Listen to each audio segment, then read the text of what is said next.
Damn, he wasn't even shivering. Aye, they had stripped the nobleman, yet under all the layers of refinement stood the proud warlord, looking as primitive and as fearless as the whispered tales boasted. Before their eyes, the wolf had been revealed. The jeering had ceased.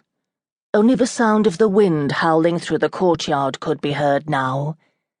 The leader turned his attention to his men, huddled together a short distance away. Every one of them was staring at the ground.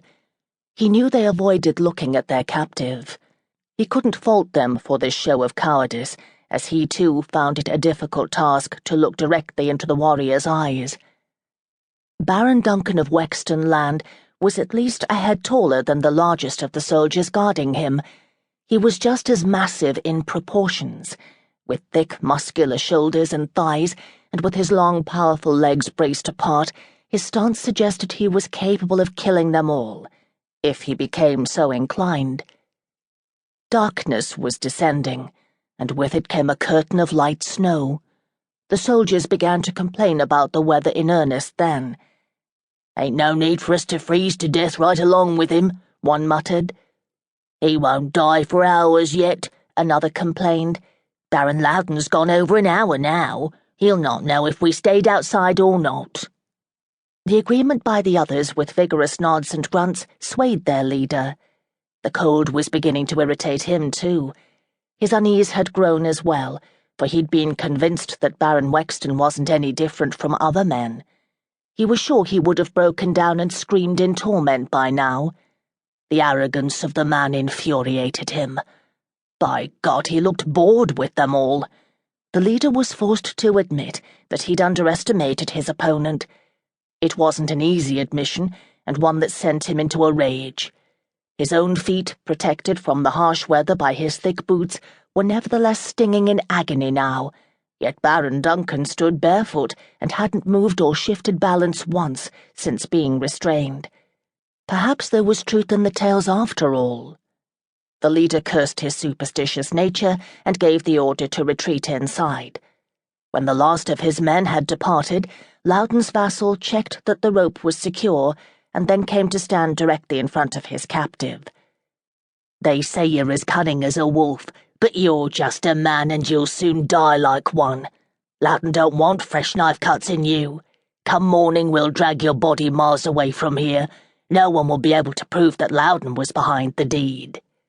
The leader sneered the words, furious that his captive wouldn't even look down at him, and then added, "If I had my way, I'd cut out your heart and be done with it." He gathered spittle in his mouth to hurl into the warrior's face, hoping this new insult would gain a reaction. And then the captive slowly lowered his gaze. His eyes met those of his enemy. What the leader saw there caused him to swallow loudly. He turned away in fright. He made the sign of the cross, a puny effort to warn off the dark promise he'd read in the warrior's grey eyes, muttering to himself that he was only doing the bidding of his overlord, and then he ran toward the safety of the castle. From the shadows against the wall, Madelyne watched.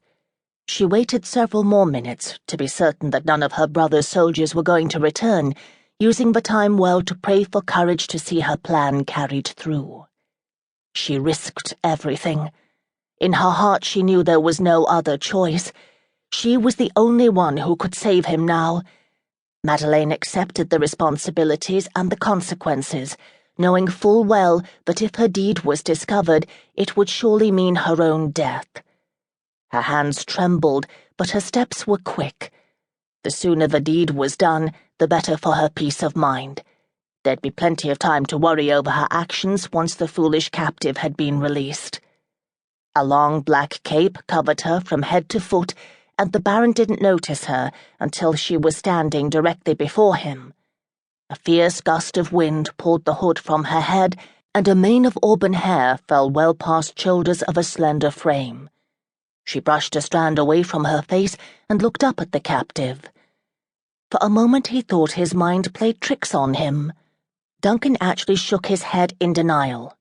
And then her voice reached him, and he knew what he was seeing wasn't a figment of his imagination.